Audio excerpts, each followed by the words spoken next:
Makanya Pilkada Jakarta 2024 jadi penting. Jadi penting, menarik dan seksi. Kurang lebih begitu kan, Bung? Jadi itu adalah rohnya Jakarta. Jakarta tuh bukan hanya cuma di Sudirman, bukan hanya pencakar langit. Jangan-jangan mereka malah datangnya belakangan kan, Iya. duluan kampung-kampung itu. Jakarta dibentuk sebagai kampung kota yang kemudian satu sama lain saling merangkai dan kemudian menjadi kota. Kita juga paham bahwa banyak aset pusat yang ada di Jakarta. Dan itu juga nggak sedikit, mungkin 1.000 lebih triliun. Mungkin pemerintah nasional pusat punya kebutuhan pembiayaan, maka kemudian sebagian mungkin disewakan.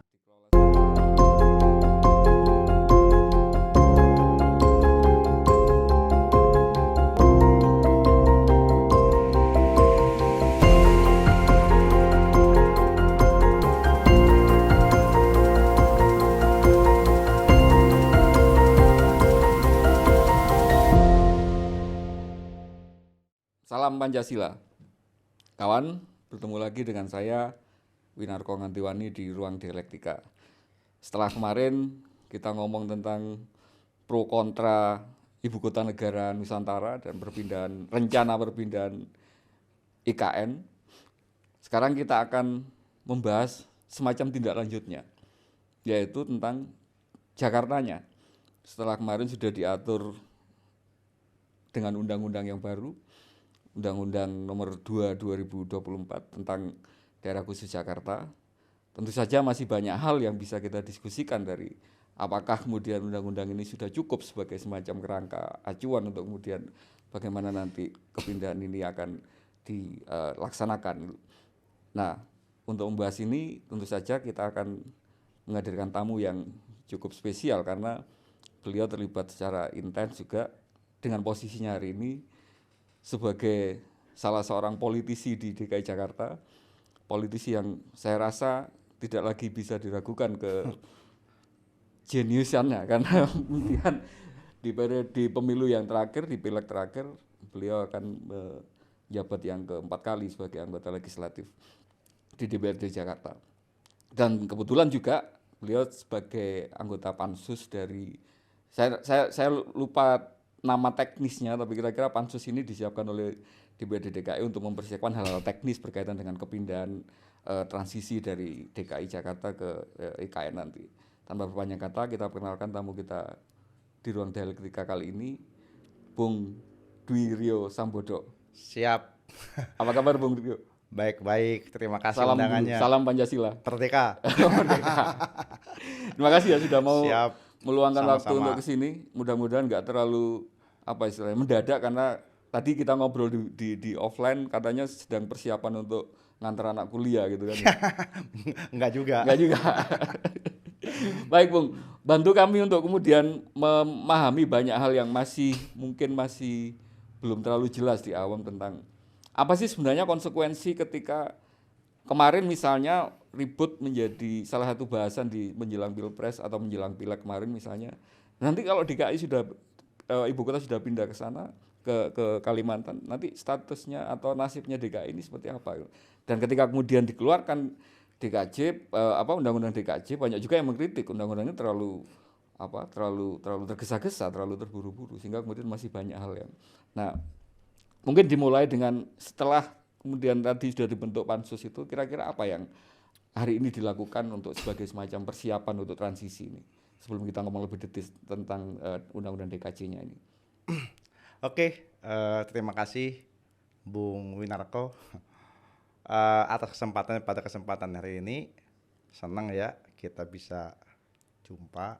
Iya, padahal udah lama sekali sebenarnya di suasana yang santai ya. Mudah-mudahan santai. Iya, mudah-mudahan santai dan harus santai. Oke, jadi ya tadi ketika bicara Jakarta ya, hari ini memang kita atau semua ya, publik, baik warga Jakarta maupun warga umum pada umumnya itu dihadapkan dalam dua hot issue mengenai Jakarta ya. Yang pertama tentu isu yang mengemuka hari ini adalah isu tentang Jakarta pasca ibu kota. Ya. Ya, bahkan DPRD menyiapkan khusus, menyongsong khusus dengan membentuk panitia khusus atau Pansus Jakarta pasca ibu kota atau IKN. Nah, kemudian yang kedua, hot isunya adalah tentu regular isu pembangunan daerah, gitu. Dan apa bentuk, isi dan jenisnya itu beraneka ragam dan rasanya warga Jakarta pada umumnya atau warga yang lain pada umumnya juga itu juga sudah sangat mengetahui lah gitu. Oke, jadi itu dua hal. Nah, kalau tadi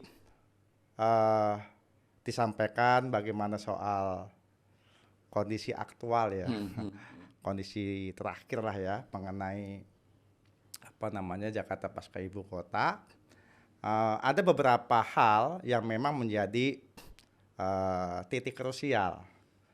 Titik krusial pertama, sebagaimana pencanangan pemerintah nasional bahwa 17 Agustus 2024 sudah menjadi upacara menjadi apa namanya selebrasi, gitu ya. Tonggak gitu deklarasi, ya. Milestone-nya gitu ya, pindah ke Kalimantan Timur. Nah, itu tentu yang pertama akan memiliki dampak konsekuensi adalah proyeksi postur APBD, anggaran pendapatan dan belanja daerah DKI Jakarta nanti menyongsong tahun 2025. Nah, sedikit banyak atau bahkan banyak itu akan ada dampak konsekuensinya. Wabil khusus dampak postur APBD-nya, baik soal pendapatan, belanja maupun pembiayaan kayak gitu. Kalau hari ini kita memiliki kurang lebih 83,7 triliun, bahkan sebelum COVID sempat nyaris tembus di angka 90 triliun, mungkin besok ada penurunan, perubahan, pergeseran kayak gitu. Artinya apa? Artinya apa namanya bobot belanja pembangunan, kemudian proyek pembangunan yang tentu semua diharapkan berdampak nyata kepada warga itu akan mengalami perubahan juga. Itu yang pertama, pasti. Kemudian yang kedua itu adalah soal ketika di samping ada Undang-Undang Nomor 2 bulan Maret tahun 2024 tentang daerah khusus Jakarta. Itu juga ada tantangan. Tantangannya apa? Tantangannya ada semacam kebutuhan implementasi regulatif mengenai peraturan pelaksanaannya ya. Ya, paling tidak hari ini kita menginventarisasi ada kebutuhan 22 peraturan pelaksana. Peraturan yang turunannya undang-undang ini. Betul, ada 7 pergub, ada 8 perda, ada peraturan presiden, peraturan menteri. Kemudian PP dan sebagainya. Itu kurang lebih kita inventarisasi ada 22 dan itu kita bahas di Pansus IKN. Nah, gitu. Apa saja? Ada soal peruntukan mengenai kawasan aglomerasi. Mengenai pembentukan dewannya barang milik nasional di Jakarta, kemudian soal pertanahan, kemudian soal sebagainya lah gitu, kurang lebih kayak gitu, penataan, tata ruang, pekerjaan umum, transportasi dan sebagainya. Jadi 22 ini nanti tidak hanya di porsinya DPRD DKI Jakarta ya, ada porsinya pemerintah pusat. Porsi daerah 15. 7 perda, 8 pergub. Nah, selain itu ada peraturan pemerintah. 7 itu dari Perpres, PP dan Permen. Kayak gitu. Nah, meskipun kita memiliki keterlibatan dan kewenangan di 15 peraturan pelaksana regulasi daerah, tapi kita juga sudah menyampaikan bahwa untuk yang 7 di tingkat pusat kita juga berkehendak untuk bisa terlibat dan dilibatkan. Kenapa begitu? Karena kita memiliki kebutuhan bagaimana menarik titik cocok, titik temu antara kepentingan pembangunan nasional dengan kepentingan kepentingan pembangunan daerah. Ya, ya. Seperti itu misalnya, kayak gitu. Misalnya satu contoh itu ketika ada soal aglomerasi. Loh, aglomerasi ini harus hati-hati dilihatnya. Apakah kemudian ini akan hanya sekedar menaikkan statistik, grafik, dan matematik mengenai pertumbuhan ansih, ataukah ini mampu menjadi jalan keluar untuk memperluas pemerataan? Nah ini kan mesti hati-hati. Kalau enggak nanti kebalik-kebalik dan kemudian hanya menjadikan suguhan hasil aglomerasi yang angkuh bagi warga kebanyakan. Ada lagi yang kemudian agak sinis itu mengartikan, jangan-jangan dengan ketidakjelasan ini hanya sekedar untuk membuat kursi baru yang untuk kemudian itu ditempati oleh seseorang gitu. Ada analisa seperti itu juga kira-kira. Sangat logis. Sangat logis dan sedikit banyak kita juga bisa mengamini itu. Karena memang itu salah satunya. Nah, kemudian yang berikutnya, yang ketiga adalah soal tata pemerintahannya. Nah, barusan tadi Bung Winarko menyampaikan soal tata pemerintahannya. Sempat menjadi kontroversi tentang bagaimana sistem politik Jakarta pasca ibu kota, kayak gitu. Muncullah isu-isu yang hot, misalnya pemilihan gubernur ditunjuk atau dipilih. Nah, ini kan sensitif. Menarik sudah pasti. Kalau sensitif kan udah pasti menarik gitu kan. Itu. Kemudian tingkat 2 bagaimana? Apa dipilih atau tetap ditunjuk? Kayak gitu. Nah, saya malah menduga keras karena kemarin sempat kontroversi di publik. Akhirnya itu dibatalkan, terinterupsi. Coba bayangkan kalau itu tidak menjadi polemik dan kontroversi di publik, jangan-jangan dari awal desainnya ini bisa menjadi goal kayak gitu. Nah, itu isu yang berikutnya. Kemudian isu yang lainnya apa? Kayak gitu. Soal aset. Nah, ada kurang lebih, kita paham lah ya, bahwa ada kebutuhan pembiayaan di IKN itu kurang lebih 400 sekian triliun. Kita juga paham bahwa banyak aset pusat yang ada di Jakarta. Dan itu juga nggak sedikit, mungkin 1.000 lebih triliun, kayak gitu. Nah, pertanyaannya kemudian, ini mau diapakan? Bahasa orang Jakarta mau diapain? Ya, bahasa orang kampung itu di Jakarta mau diapain? Setelah gitu. Penghuninya pindah semua ke Kalimantan, kira-kira apakah ditinggalin kosong gitu aja atau gimana gitu ya? Kalau logikanya kan harusnya otomatis ya, berintegrasi dengan daerah. Tapi ternyata kan nggak sebegitu itu. Mungkin pemerintah nasional pusat punya kebutuhan pembiayaan, maka kemudian sebagian mungkin disewakan, dikelola sendiri, atau apapun gitu namanya lah kayak gitu. Nah, namun di tengah-tengah itu juga tidak bisa menutup mata bahwa ada kepentingan pembangunan daerah. Misalnya, kita butuh ruang terbuka hijau. Ruang terbuka hijau kita belum sampai 10%. Padahal kebutuhannya 30%. Bayangkan tuh jomplangnya. Harusnya bisa kan? Kemudian kita punya kebutuhan pemukiman. Pemukiman ramah jarak transportasi. Kita kebanyakan di Bekasi, di Bogor, di Depok, Tangerang dan sebagainya. Sehingga kemudian ini memunculkan kemacetan yang luar biasa. Kayak gitu. Padahal bisa nggak itu dialokasikan? Aset-aset itu lokasinya kan strategis sekali kan? Coba bisa nggak dialokasikan? Itu untuk kebutuhan pemukiman. Kebutuhan yang notabene juga kebutuhan agraria kita. Kan salah satunya di kota, ketika bicara fungsi agraria itu adalah pemukiman. Tempat tinggal, selain tempat usaha. Kalau di daerah kan perkebunan, pertanian dan sebagainya. Bisa nggak berkomitmen untuk itu? Kemudian apalagi untuk ruang-ruang transportasi yang membutuhkan lahan. Ini disinilah kemudian kita menganggap bahwa saatnya lah kita menguji komitmen. Oke, pertanyaan teknisnya gini, Bung selaku bagian dari pemerintah daerah DKI Jakarta ya, karena saya pemahamannya legislatif itu adalah Iya. bersama dengan eksekutif adalah pemerintah, penyelenggara pemerintahan di daerah.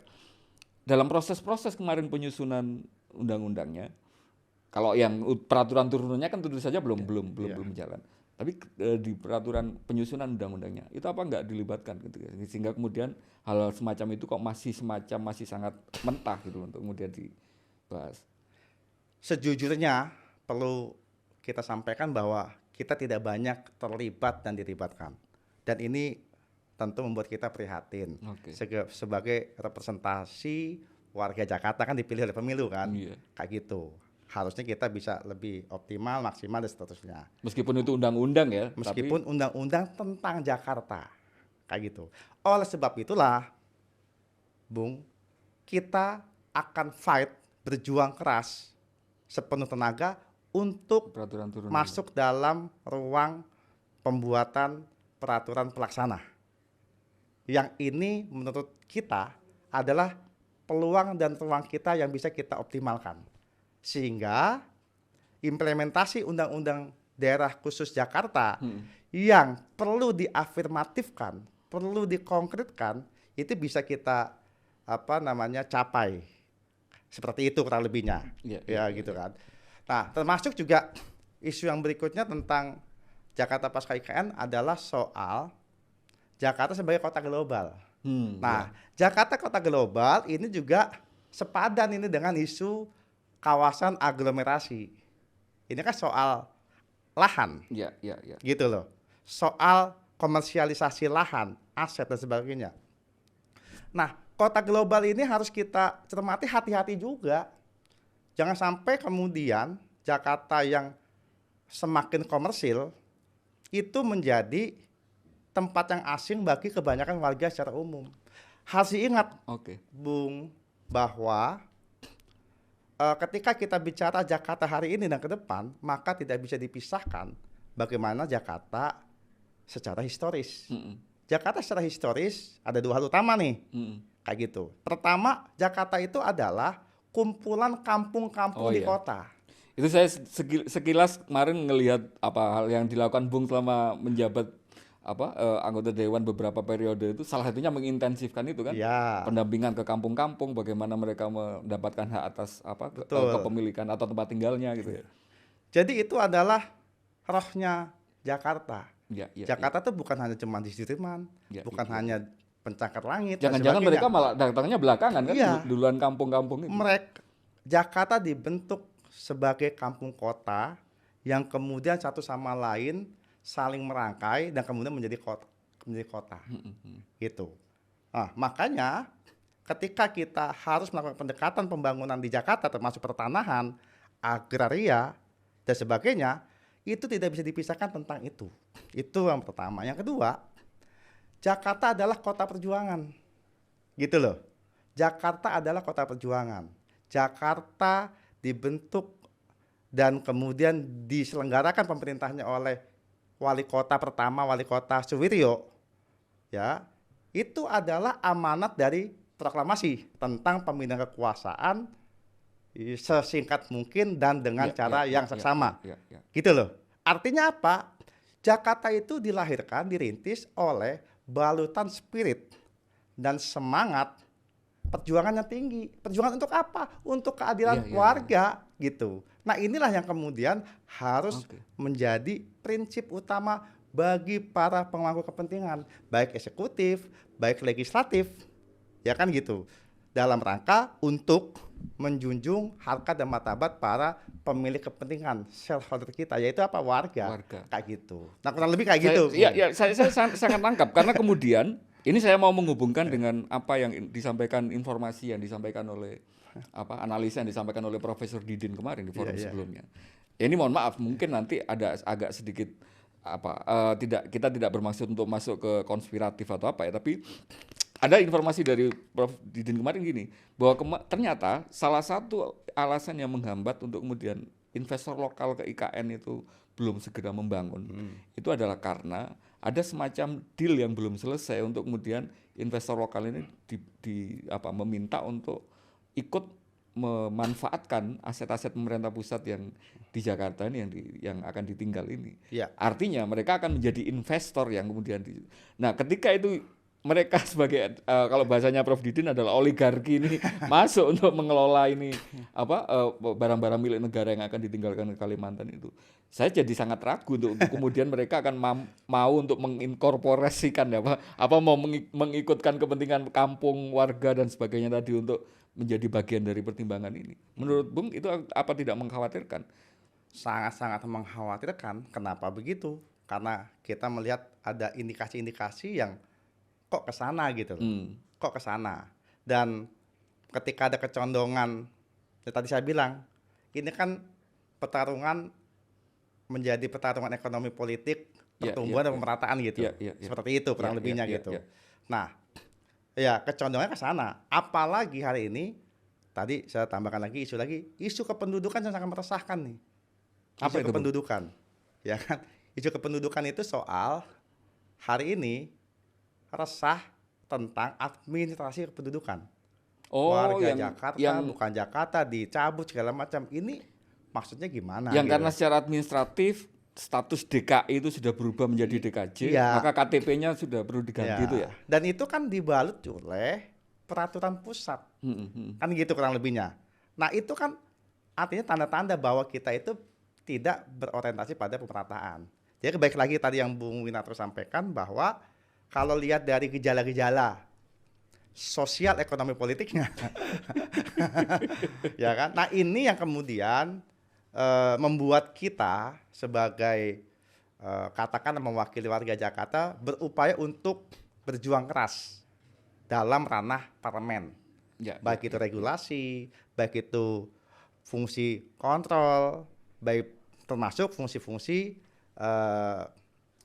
budgeting, kayak gitu. Nah kita cermati betul nih dari waktu ke waktu untuk ke sana kayak gitu. Nah jadi Bung Winarto itu hot issue mengenai IKN. Kalau hot issue tentang atau bukan IKN yang reguler tentu kita sudah banyak disajikan, baik soal banjir, kemacetan, kemiskinan dan sebagainya. Dan tentu dua hot issue ini saling terkait, nggak bisa enggak kan gitu. Karena ini menjadi siklus ekosistem yang tidak bisa terpisahkan. Jadi kurang lebih kayak gitu. Ya, ada lagi mungkin ini agak teknis ya, karena saya juga sedikit membaca undang-undang DKJ-nya itu.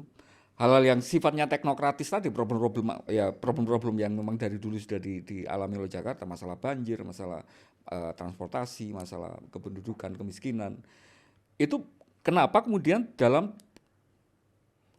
struktur keseluruhan undang-undang DKJ ini tidak terlalu kemudian menjadi semacam acuan bahasan, malah ya itu tadi malah membuka semacam ruang pengorganisasian baru dengan misalnya ya dibentuk kawasan aglomerasi tadi, ada dewan pelaksana, ada dewan pengawas aglomerasi, dan itu kemudian tidak memberi semacam parameter-parameter yang cukup teknokratis untuk kemudian gimana sih cara mewujudkan ini yang bagus. Kota yang global itu kayak gimana gitu, kan hanya disebutkan sebagai kota global dunia gitu, kalau tidak bisa. Juga aglomerasi misalnya, ada yang kemarin juga terbukti bahwa belum ini sudah ada sedikit indikasi yang agak melenceng ketika misalnya dengan kawasan aglomerasi nantinya semua daerah-daerah yang akan menjadi bagian dari perencanaan atau rencana induk itu nanti akan jadi PSN gitu kan. Nah ternyata penentuan PSN ini kan ternyata dimanfaatkan untuk kemudian mengembangkan kawasan-kawasan dan ternyata di kepentingannya swasta gitu. Hal-hal seperti itu kemudian kan terjadi Bung dengan. Nah ini gimana cara untuk menjaga ini nanti di peraturan turunannya itu benar-benar sesuai dengan dalam tanda petik kepentingan warga seperti yang Bung Rio tadi harapkan tadi gitu. Yang pasti ketika nanti kita secara teknis operasional membahas soal peraturan pelaksana, tentu kita tidak mau menjadi manusia ahistoris kan gitu. Jadi pasti kita akan merujuk ke belakang. Salah satu rujukannya selain tadi yang saya sampaikan itu adalah bahwa saya dan beberapa kawan-kawan di parlemen Jakarta, termasuk fraksi PD Perjuangan, itu dari awal selalu mengkritisi tentang pencanangan Jakarta sebagai kota global. Karena isu Jakarta sebagai kota global itu sesungguhnya nggak hari ini saja, sudah berangkat dari sebelumnya. Iya. Mengapa demikian? Tadi pertama ada dua hal. Pertama adalah bahwa kita ini sesungguhnya masih malu-malu mengatakan bahwa kita sebetulnya belum siap. Kayak gitu. Coba kita cek smart city-nya apa segala macam begitu. Kemudian yang kedua, ya tadi yang Bung sampaikan, ya kan? Jangan-jangan ini hanya sebagai alat melegitimasi untuk mendorong kepentingan tertentu yang tidak menguntungkan kepentingan hajat hidup orang banyak. Warga Jakarta Warga lah, Jakarta tentu gitu kan, dan tentu besok kalau misalnya aglomerasi secara kesemuanya gitu kan. Iya. Seperti itu. Nah, ini yang mesti diwaspadai. Kita mesti kritis dan kita akan terus melakukan upaya-upaya untuk mencermati ini. Dan kita yang paling penting selain mencermati secara kelembagaan parlemen, kita akan terus berupaya untuk melibatkan partisipasi warga. Untuk juga bisa ikut dalam menentukan sikap, menyampaikan sikap, bahkan mempengaruhi keputusan-keputusan politik dalam setiap regulasi. Ada yang mungkin bagi saya juga semacam menjadi handicap ketika kemudian dengan posisi kepemimpinan di Jakarta dalam proses ini kemarin terjadi, itu kan Jakarta sedang tidak dipimpin oleh gubernur yang itu adalah pilihan warga, tapi wakil pemerintah pusat. Betul. Kan ya. Dan ketika ini agenda-agenda untuk menggolkan pemerintah pusat, kalau banyak orang melihat bahwa ya memang nggak ada semacam upaya apapun dalam tanda petik bagi kepemimpinan di Jakarta itu untuk meluruskan ini sesuai dengan kepentingan warga. Kalau menurut Bung, itu penilaian seperti itu fair apa enggak? Makanya Pilkada Jakarta 2024 jadi penting. Jadi penting, menarik dan seksi. Kurang lebih begitu kan, Bung? Ya, kalau ini menyangkut kepemimpinan pembangunan. Ya, kalau kita hari ini ngomong kita sebagai negara yang demokrasi kan ya saat atau momen untuk mengkoreksi itu kan ya memang itu kan. Kita pemilihan itu nanti ya kita milihnya yang memang sesuai dengan ini. Nah, sebelum kita ngomong tentang Pilkada Jakarta gitu. Kira-kira yang terakhir kaitannya dengan kepindahan ini, apa yang paling kemudian mengkhawatirkan bagi Bung ketika ini tidak disiapkan secara katakanlah secara matang gitu ya. Untuk kemudian yang itu nanti akan dalam tanda petik akan merugikan warga DKI Jakarta atau bahkan mungkin aglomerasi ini, karena aglomerasi ini mungkin bagi yang belum tahu itu juga melibatkan beberapa daerah baru kan, dulu Jabodetabek sekarang ditambahin Cianjur gitu kan. Jadi mungkin bisa dicek dalam setiap dokumentasi rapat ya. Saya sudah sampaikan pada kesempatan rapat di Pansus IKN ada titik rawan, titik krusial, yaitu adalah transisi real teknis saat kita pindah ke ibu kota, bukan transisi formil ya. Transisi formil sekarang nih. Ya. Katakan kita sudah pindah ke sana. Nah, ini kan masih ada transisi dalam multi aspek bidang pemerintahan, sektor pemerintahan. Itu kalau tidak disiapkan, ditangani secara sigap, cekatan dan cerdas, ini akan menghasilkan problematika yang kompleks kayak gitu.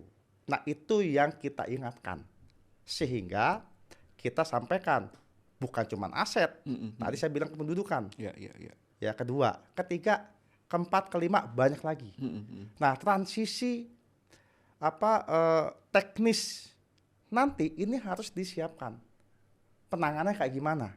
Kayak gitu.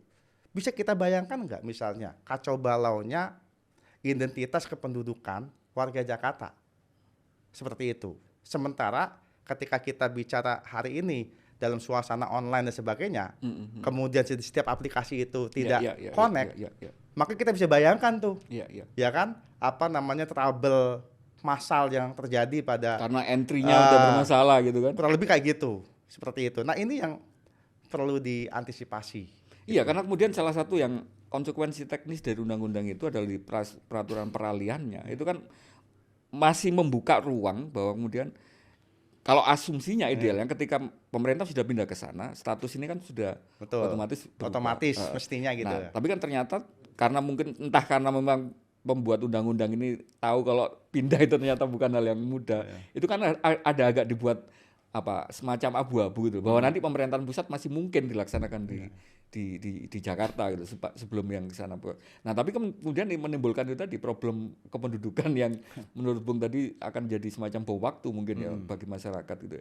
Kalau bagi semacam itu dari sisi pemerintahan, kalau dari sisi masyarakat secara kultural atau secara budaya, kira-kira ada dampak apa yang menurut Bung perlu diantisipasi dengan proses nanti perpindahan yang kurang matang atau tergesa-gesa ini? Ya artinya kan negara itu ada lewat pemerintahan, baik pusat maupun daerah, itu kan inti sarinya adalah persoalan kebutuhan pelayanan publik kepada warga. Nah, pertanyaannya kemudian peralihan transisi itu kemungkinan distorsinya kan harus disiapkan penanganannya, resikonya apa itu, distorsinya, resikonya, konsekuensinya dan sebagainya. Mitigasinya harus sudah dipikirkan gitu ya. Kayak gitu, preventifnya apa. Nah, itu menurut saya titik krusial dan itu bisa akhirnya masuk dalam ranah politik. Kan di mana-mana juga kita bisa lihat dalam sejarah dimanapun juga kan, berawal dari persoalan sosial, persoalan ekonomi, dan kemudian itu bisa merembet pada persoalan politik. Nah, ini mesti diantisipasi, apalagi juga besok ini kan juga transisi pemerintahan nasional juga gitu kan. Iya.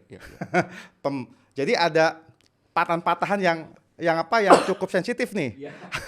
Ada patahan-patahan peralihan ibu kota, ada patahan-patahan psikologis tanda kutip pemilu 2024, ada patahan pilkada 2024. Nah, ini jangan sampai psikopolitik ini akan terpantik oleh hal-hal yang sensitif kayak gini gitu. Iya, karena kemudian misalnya sekarang sudah muncul kan isu bahwa bukan isu, ada informasi di liputan Tempo kemarin. Lah, ternyata presiden baru ini tidak terlalu antusias kok untuk pindah ke sana gitu. Katanya misalnya ada rencana pelantikan Oktober nanti itu di sana gitu kan, ternyata atau jangan-jangan antusias seakan-akan. Sebab masih bulan madu. Enggak, artinya yang potensi konstelasi semacam itu kan yang Bung khawatirkan. Ketika itu tidak klik, itu akan menjadi merugikan kita gitu ya. Ibaratnya kalau dalam permainan sepak bola itu kan ada faktor teknis dan non teknis gitu ya. Oke, sekarang kita ngomong yang faktor non teknis tapi di ruang Jakarta, karena kemudian itu mungkin ruang politik yang nasional gitu. Kita ngomong soal pilkada ini sekarang, daerah yang sebelum ini pun Jakarta selalu pergantian politik di Jakarta selalu menjadi isu politik dalam tanda petik konsumsi nasional juga, selalu akan melibatkan perhatian media dan sebagainya. Apalagi kemudian dengan transisi tiga transisi tadi kan, transisi ibu kota, transisi kepemimpinan yang itu juga belum ini, dan itu berbarengan dengan momen ini. Dan Bung berada di tengah-tengah. Iya. Sebelum kemudian ngomong tentang kandidat yang akan Bung dukung gitu ya.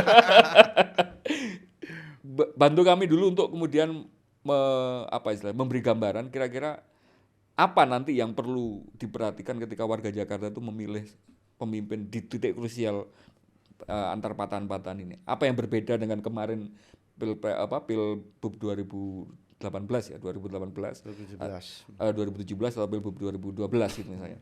Yang itu akan sangat krusial untuk Jakarta hari ini. Ya, kalau saya sih ada dua hal utama ya dari setiap pemilihan sosok apapun ya, dari level yang rendah apapun tinggi ya. Pertama adalah tentu patut memiliki syarat, yaitu memiliki keberpihakan memihak yang jelas gitu. Memihak itu bukan hanya kata-kata gitu, tapi dalam setiap tindakan. Bukan hanya slogan kampanye. Betul, gitu. Bukan hanya gimmick. Tetapi memang itu konkret.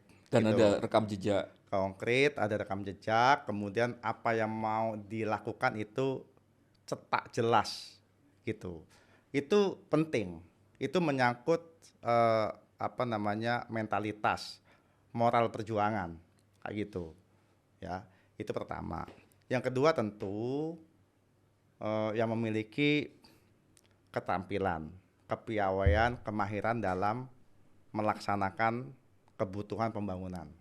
Pembangunan seperti apa? Pembangunan yang tadi saya bilang memihak gitu. memihak itu kan menyangkut bagaimana bisa bersandar setia pada politik kebangsaan. Politik kebangsaan itu kan kurang lebih lah ya, uraiannya soal apa namanya keberagaman dan kebersamaan. Artinya keberagaman itu adalah milik semua, memihak semua, dan kebersamaan, kerakyatan, pemerataan itu pada soal apa namanya keadilan. Nah, tetapi hanya memiliki keberpihakan dan memihak saja tidak cukup.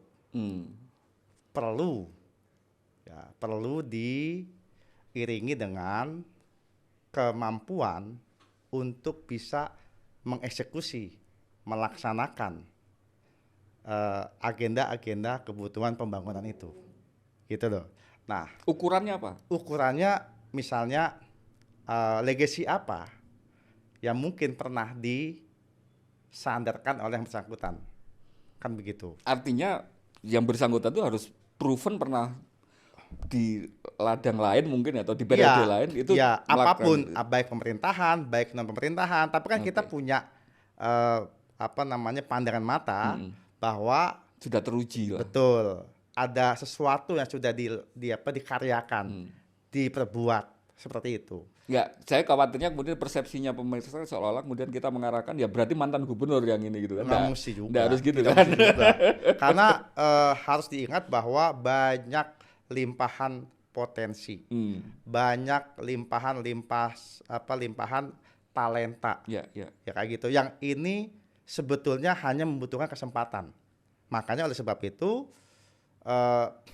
demokratisasi dalam pilkada bukan hanya sekedar warga memilih calonnya, tetapi bagaimana proses ke arah sana itu juga bisa membangun atau membuka ruang banyak kalangan itu mendapat kesempatan. Artinya apalagi untuk proses penjaringannya itu sendiri sudah merupakan sebuah kesempatan ya. Betul. Termasuk di partai politik, partai juga banyak potensi-potensi dan talenta yang ada di dalamnya. Itu juga yang mungkin nanti bisa menjadi jembatan untuk kesempatan, atau partai juga bisa memediasi warga bangsa lainnya yang mungkin selama ini tidak masuk dalam aktivitas politik praktis, tetapi memiliki keberpihakan yang sevisi dengan partai politik misalnya sebagai pengusung, ya ke situ. Nah itu seperti itulah gambarannya gitu. Tapi kemudian hari ini Jakarta memiliki konstelasi politik yang agak berbeda dengan dua pilkada sebelumnya. Kalau dua pilkada sebelumnya ada satu partai yang punya suara cukup untuk jadi cuma satu tiket. Hari ini tidak ada partai yang melewati ambang 20%. Apa yang kemudian ini akan berubah dibandingkan dengan yang kemarin-kemarin? Menurut saya begini. Ini sependek pemikiran saya ya, pemahaman saya, meskipun atau siapapun yang katakanlah memiliki tiket langsung, tetapi karena ini ingin membangun kebersamaan dan pemerataan di Jakarta, seyogyanya siapapun harus saling bekerja sama. Jadi gitu. tidak cukup karena meskipun apalagi hari ini ya tidak ada yang mendapatkan tiket langsung, apalagi sehingga itu sudah menjadi keniscayaan. Kan gitu, kemutlakan kita harus kerjasama. Menurut saya itu sudah menjadi jalan kita membangun kegotong royongan seperti itu, karena kita pengen bahwa pembangunan daerah di Jakarta ke depan itu semua buat semua dan milik semua, satu buat semua buat satu, semua buat semua, kan gitu, bukan hanya buat segelintir golongan, kelompok dan sebagainya tadi kita bahas di awal, kurang lebih kayak gitu. Nah ini yang menjadi obsesi, mungkin bukan hanya saya, tapi kebanyakan halayak yang ada di Jakarta. Jadi sebenarnya ada blessing in disguise-nya bahwa kemudian tidak ada yang 20% itu memaksa kemudian masih minimal dari tingkat partai itu kemudian untuk saling sebelum pencalonan pun mereka akan saling ini gitu ya, saling kerjasama gitu ya. Sama menjajaki ya, betul. Nah, tapi kemudian kita juga ngelihat di real politik bahwa kemarin pilpres juga dalam tanda petik sedikit banyak menimbulkan pengkubuan gitu kan. Iya, betul. Ada pengkubuan pendukung partai yang mendukung paslon 1, paslon 2 dan paslon 3. Ada juga yang 04. Ada juga yang 04. Joknya begitu joknya. Ada lagi juga yang kemudian secara real di Jakarta ada beberapa partai yang secara nasional tidak masuk ke parliamentary threshold, tapi kemudian di kursi legislatif daerah itu ada yang anggota yang terpilih gitu kan. Betul. Nah, bagaimana kemudian ini konstelasi-konstelasi yang nasional ini akan mempengaruhi pilihan-pilihan masing-masing partai ini di Jakarta khususnya. Saya kepingin ngajak Bung ini agak sedikit pengamat gitu, pengamat dalam artian sebagai wisdom yang kemarin ya, sebagai pelaku empat periode terpilih gitu, pasti kan sudah pengalaman pengetahuan lapangannya kan sudah luar biasa gitu. Siap. Jadi memang kita patut ya, wajib ya punya prinsip gitu kan. Kalau kata Bung Karno kan meja statis gitu kan, selain red star dinamis gitu. Tetapi juga kita paham bahwa situasi politik kan juga dinamis, bergerak gitu. Nah, mungkin kita punya diametral politik dalam sikap, tetapi kita mungkin punya keluasan sikap. Nah, jadi menurut saya diametral yang mungkin terbangun selama ini bisa saja itu menjadi cair gitu. Itu pertama. Yang kedua, bisa saja psikologis politik pilpres juga mempengaruhi suasana kebatinan politik ketika menyongsong pilkada, sehingga kemudian komunikasi politik dan interaksi politik justru mungkin mengalami pergeseran cukup signifikan, cukup masif. Nah, ini yang tidak bisa kita bantah, meskipun kalau saya sebagai kader partai tentu memiliki platform dari partai, ada panduan, ada bintang penuntunnya, kayak gitu kurang lebihnya. Namun dalam tataran praktek, dalam tataran operasional, dalam tataran dinamika lapangan, itu tidak bisa dinafikan itu terjadi. Jadi masih ada ruang-ruang untuk itu ya? Sangat luas ruang itu. Karena kemudian, mungkin konstelasi pilpres akan mempengaruhi. Apalagi kemudian ini Jakarta kan? Ya. Ketika elit semuanya hampir ada di sini, kantor-kantornya DPP juga ada di sini, interaksi ini kan semacam etalasenya gitu kan, ngomong ketika daerah halaman depan untuk kemudian, artinya nggak mungkin kemudian masing-masing partai itu nggak fight gitu. Nah, tapi kemudian kalau saya ingin mengajak ke yang lebih teknis lagi, ada semacam pengelompokan tadi di antar pendukung tadi yang seolah-olah di tingkatan pusat ini sudah jadi semacam partainya pemerintah atau partai pendukung pemenang sama yang tidak gitu kan. Nah, apakah ini kemudian barrier-barrier ini akan mungkin juga dalam tanda petik pecah di tingkatan provinsi ini, di tingkatan DKI Jakarta, yang partai yang di pusat seolah-olah memang tidak bisa gandengan, tidak bisa salaman, tapi di tingkatan DKI ternyata memungkinkan untuk saling mendukung salah satu calon. Jawabannya mungkin iya, mungkin tidak. Wah, ini Bung jadi politisi lagi ini jadinya. Oke. Jadi gini, konkretnya hari ini gitu ya, kalau yang kita rasakan, memang psikologis pilpres cukup kuat. Seperti itu. Gitu. Jadi konkretnya lebih dominan ya, terasa gitu ya. Konkretnya gitu kan, ya mungkin tanda kutip ya, poros 01 dan poros 03 mungkin sekarang lebih luas dalam menjalin interaksi gitu kan. Apakah juga bisa 02 dengan 01, 02 dengan 03? Bisa saja. Tapi perlu diingat oleh kita ketika bicara hari ini kan hari ini tanggal 8 gitu ya. 8 Mei 2024 ya, gitu biar kan. Ini nggak salah mendahului Kerso gitu ya. Hari ini 8 Mei 2024. Nggak tahu besok tanggal 9, nggak tahu bulan depan, minggu depan dan sebagainya. Dinamika politiknya gitu. Betul. Seperti itu. Toh juga kemarin dalam sajian kita menyongsong pilpres juga banyak dinamika juga gitu kan, tiba-tiba penuh kejutan sehingga banyak juga yang menjadi terpana dan terkejut gitu kan. Nah kurang lebih kayak gitu. Oke. Nah jadi sama dengan pilkada, rasanya juga akan ada sesuatu yang dinamis, tetapi juga ada sesuatu yang menarik gitu kan, gitu. Ketika ada tadi psikologis pilpres Masih yang sangat tadinya kental gitu mungkin ya. diametral Ya, ya. di antara komponen politik yang ada, sekarang justru mungkin nambah luas Lebih gitu kan, cair gitu. begitu juga yang lainnya dan sebagainya gitu. Kalau ngomong tentang real politiknya, dengan konstelasi hari ini tidak ada partai yang di atas 20% yang bisa pegang tiket langsung. Kira-kira nanti, ini ngomong analisa lagi, bakal ada muncul berapa calon? Maksimal 3 lah. Mungkin 3. Maksimal Oh, 3. saya pikir jawaban politisnya maksimal 2, enggak ya? Maksimal 3. Maksimal 3. Jadi itu jawaban yang memenuhi semua Oh, oke. aspek.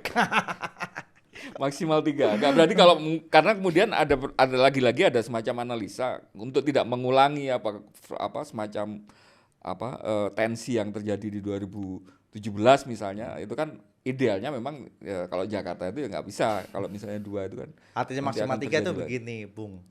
Jadi yang ketiga tentu nanti kuda hitam. Dan kalau dikomposisikan kurang lebih ya kuda hitam ini kan kemungkinan kan sekitar 20-30% itu kan. Selebihnya miliknya yang dua calon itu kan. Seperti itu. Seperti itu ya, 2 calon itu kan. Tapi yang pasti semua ingin berkontribusi dan kemudian semua ingin memenangkan, dan kita juga pasti ingin memenangkan dengan konsepsi yang tadi sudah saya sampaikan gitu. Tapi yang pasti rasanya akan merubah anggapan-anggapan yang mungkin selama ini berkembang tentang interaksi politik di antara komponen politik yang ada di Jakarta. Rasanya kalau itu Meskipun terjadi, ya, gimana? meskipun semuanya tentu kan akan satu garis keputusan oleh pimpinan pusat partainya Oh, masing-masing. ya pasti di mana-mana partai Ya. kan yang mengeluarkan Nah, rekomendasi saya itu dari yakin DPP bahwa gitu. Dewan Pimpinan Partai itu ya pasti akan mempertimbangkan faktor-faktor dinamika yang ada. Kalau Saya tidak akan nge-push Bung untuk kemudian mendahului keputusan DPP tentu saja. Tapi kan ini lagi-lagi disclaimer-nya adalah ketika keputusan DPP belum ada, satupun partai belum. Tapi kan kemudian selaku Bung sebagai bagian dari Dewan Pimpinan Wilayah partai itu kemudian sudah melakukan proses ini kan. Siap. Penjaringan sudah Ya, dimulai gitu kan. betul. Nah, dalam proses itu kan saya pikir tiap level pasti punya preferensi sendiri-sendiri gitu kan.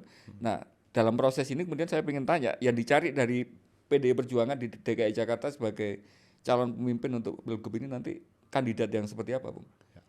Yang pertama, pasti kita akan banyak menggali dan berupaya memberikan kesempatan kepada kader partai yang sudah melewati proses jenjang pembinaan yang memiliki 2 syarat tadi di awal.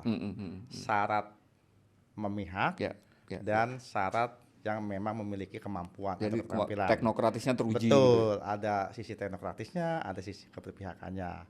Baik keberpihakan pada aspek keberagaman maupun pada aspek pemerataan. Itu jelas kayak gitu. Jadi 2 syarat itu yang bagi saya ini pribadi paling enggak ya, dan tentu sebagian saya coba manifestasikan dalam garis sikap partai minimal di daerah di Jakarta atau di setiap cabang. Itu adalah seperti itu. Nah, adakah sosoknya, ya kan? Itu kan banyak pilihan. Itu banyak pilihan. Kemudian pertanyaannya apakah mungkin kerjasama dengan yang lain? Apakah hanya sekedar kader internal saja? Kita juga tidak menutup mata bahwa kita juga berupaya untuk menjajaki juga, ya kader yang memang memiliki kemampuan di situ. Sosok atau figur yang memiliki kemampuan itu. Biar lebih jelas, internal itu internal kader DKI Jakarta atau internal kader PDI seluruh PD Indonesia? Perjuangan seluruh Indonesia. Gitu. Ada yang dari Jakarta, ada yang dari daerah, Oke. bahkan ada yang memang selama ini menjadi politisi nasional misalnya kayak gitu. Itu mungkin saja Oke. gitu. Jadi Mungkin itu saja. masih terhitung yang kader tadi ya? Iya, betul Ya, oke. gitu.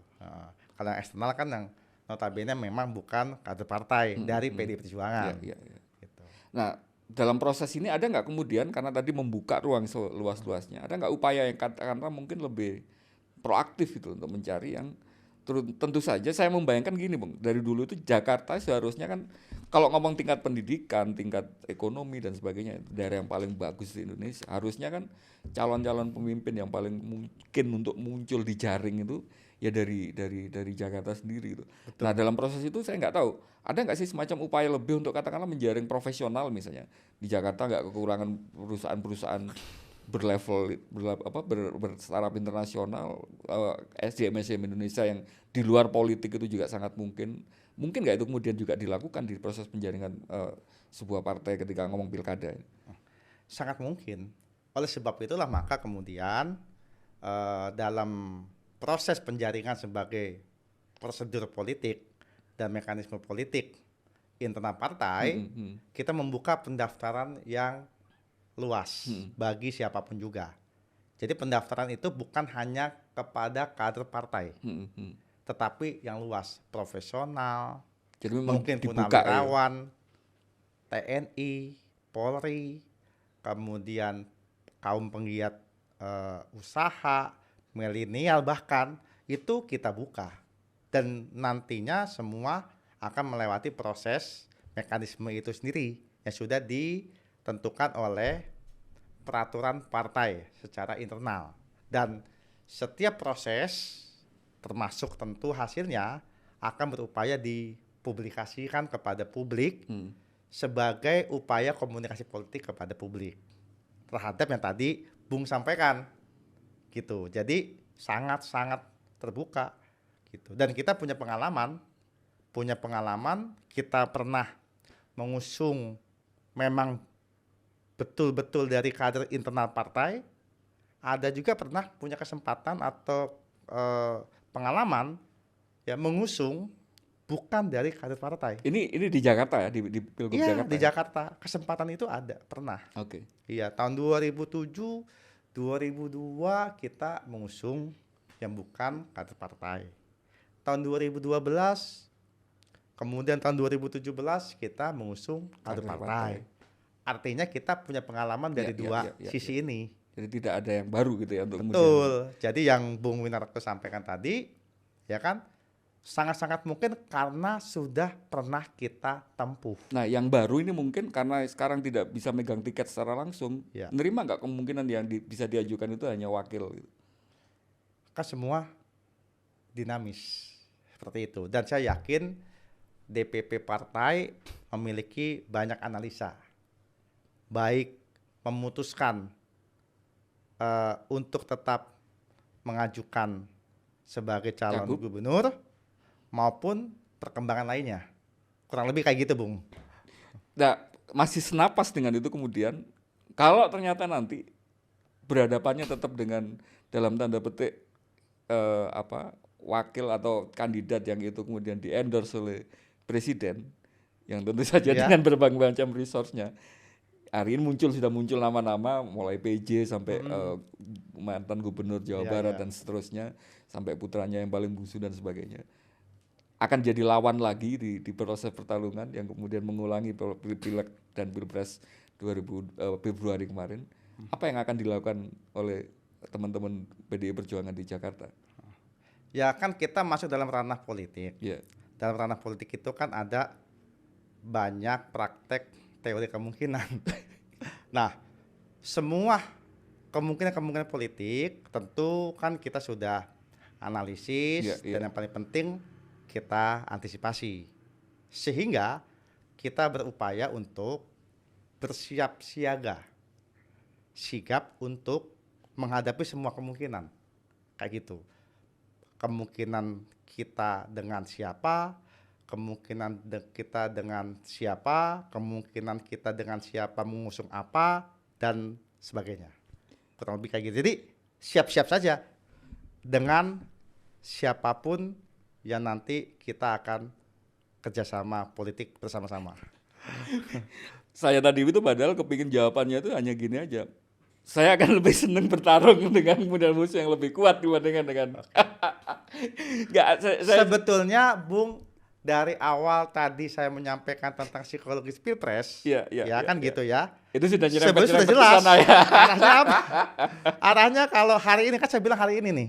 Hari ini 8 Mei 2024. Kalau kita bicara psikologis Pilpres, ya maunya ya kita sekalian fight dengan calonnya. Nggak, mungkin saya tadi agak curang karena kemudian bayangan saya ini kan kalau bahasa ininya itu kesempatan rematch gitu ya. Iya. Rebound gitu ya. Dan itu akan lebih menyemangatkan kita dan kader kita. Persis. Jakar rumput. Untuk kemudian sebagai sarana untuk bertarung gitu. Iya. Bung, saya tidak akan memperpanjang waktunya lagi karena saya takut nanti disemprit sama DPP-nya Bung karena kemudian mau keputusan untuk belum ada, tapi mudah-mudahan ini bukan dimaknai sebagai semacam mendahului keputusan gitu, tapi semacam sebagai exercise bagaimana Bung yang pelaku lapangan di DKI Jakarta yang tahu real politiknya, paling pengalaman, dan saya pikir kalau pertanyaan soal teruji atau enggak ya pasti teruji karena sudah yang keempat ini kan gitu kan.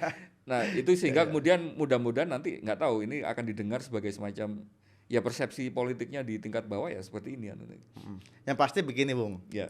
Kita juga punya pengalaman ketika menyongsong pemilihan dan pilkada saat menjadi kekuatan yang di atas angin maupun menjadi kekuatan underdog. Beda ya ternyata. Dan kita sama-sama punya pengalaman dan kita siap dimanapun. Mau skenario yang underdog, mau skenario yang ini apapun skenarionya kita oke. Siap gitu ya. Nah. Terima kasih banyak atas waktunya. Sama-sama. Sampai ketemu lagi, senang. Mudah-mudahan nggak kapok untuk kita ketemu lagi di ruang dialektika. Siap untuk jumpa kembali. Siap, oke. Terima kasih banyak atas kehadirannya. Pemirsa, sampai jumpa di ruang dialektika berikutnya. Salam Pancasila. Salam Pancasila. Salam Pancasila. Merdeka. Merdeka.